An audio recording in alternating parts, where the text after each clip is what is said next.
Ladies and gentlemen, we interrupt your regularly scheduled programming to bring you this special bulletin.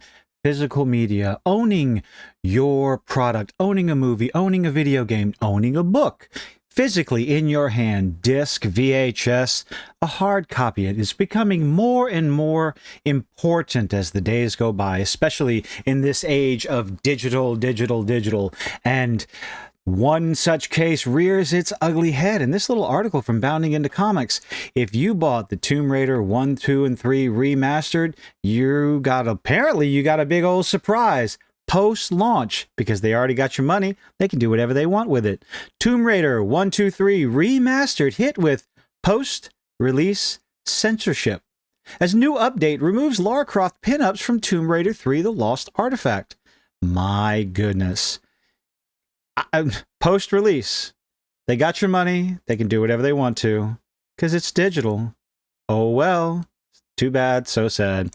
In the latest instance of video game developers censoring a release post-launch, a recent update to Aspyr and Crystal Dynamics' recent Tomb Raider Remastered has removed a pair of risque pinups featuring series protagonist Lara Croft from the third game's expansion pack, Tomb Raider 3, The Lost Artifact.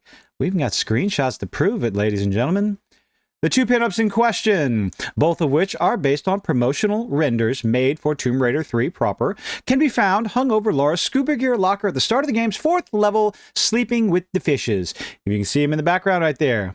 They're nice and lovely. So this, let's see, the remastered pinups, as seen in the original release of Tomb Raider 3, The Lost Artifact, Remastered 2024 by Crystal Dynamics.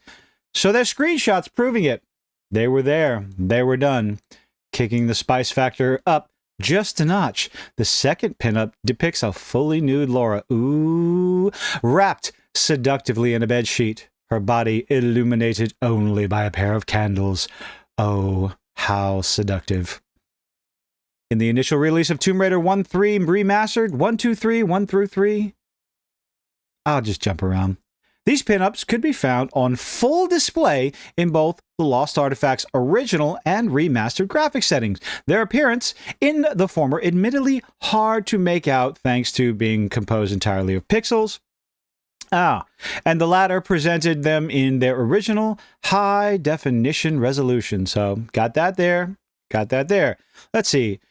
The original pinups as seen in the original release of Tomb Raider 3. Okay, so remastered pinups and the original pinups. Well, what happened to them now?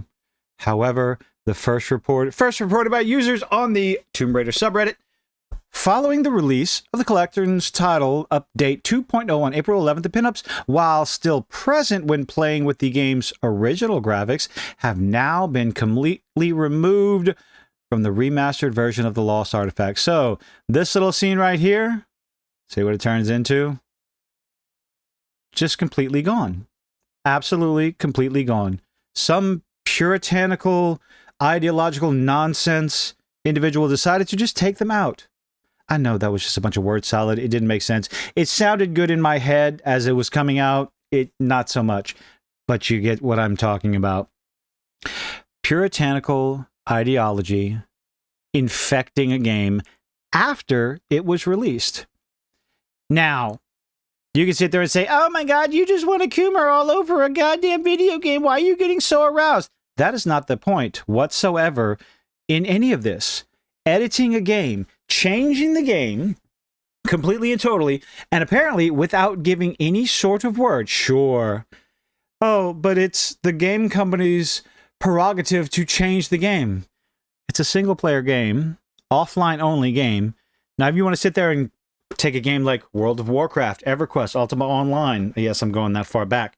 These are online games, ongoing games, that obviously, when you agree to the terms of service, you agree that, hey, these games will change as you play them, as we develop them, as we adjust here, and change there. This, single-player, but it's digital. And they can send a change, whatever change they feel like it. They could even just take the game away. They can change what Lara Croft looks like any time they want to. in your single player game that you paid good money for in good faith that the game would stay the same for as long as you played it. Unfortunately, I guess the developer changed their minds and decided not to tell you. Because in adding insult to injury, not only were the pinups subject to post-release censorship and complete and total removal, the update's patch notes failed, and as of the writing of this article and the recording of this video, failed to make any mention of their removal, thus effectively leaving players to be blindsided by the change. Again, oh no, you took out pictures of naked Lara Croft, of sexy Lara Croft. Filthy Coomer? No. They edited a game without telling the players. They edited a single-player game because they felt like it. A video game that you paid for. No different than this nonsensical content warning. How you would think developers would not be allowed to do this, especially considering it's a single-player game. Did I mention it was a single-player game? I'm repeating myself. My God. Notably, despite Tomb Raider 1, 2, 3 Remastered, including a boot-up disclaimer that promises players that the games therein would be presented in their original form, unaltered, liar. This is not the first instance of censorship found within the collection. And interestingly, both are related to pixel-aided titillation. Let's see. As seen in the first Tomb Raider game, series antagonist Pierre Dupont sports a bomber jacket. Oh, what'd they do to that one? Oh, brother. The original 1996 version of the game, the graphical in question appearing more of as an Easter egg than anything else due to the fact that it is only viewable during those rare moments during his boss fight where the player is able to get behind him. Features the completely nude... Oh, can't have that. That's what you're talking about. So instead, in the remaster collection, they put a bikini on her. Huh. Yep. Censorship. We got your money. We can do whatever we want to. Who cares? And there's nothing you can do about it. Are you going to get a refund on the PlayStation Store? No, because you already bought it, you downloaded it, and you played it. What about Steam? Nope. They made sure to wait a few days because after 2, 3, 4 hours... playing it on Steam or through Steam, is it available on Steam? Y'all let me know in the comments. You can't get a refund on Steam after you've played it for so many hours. Xbox, same thing. Good luck. You got to justify it. And I don't know what sort of refunds, but I'm sure, you know what? I think everyone should go try it. Go try to get your refund. I don't think you're going to succeed, but hey, you never know. Maybe somebody could set a precedent out there. Go get a refund. Or go try to get a refund for this nonsense. Legit, like, actively, intentionally altering the state of the game after people have purchased it, after the company has gotten all your money.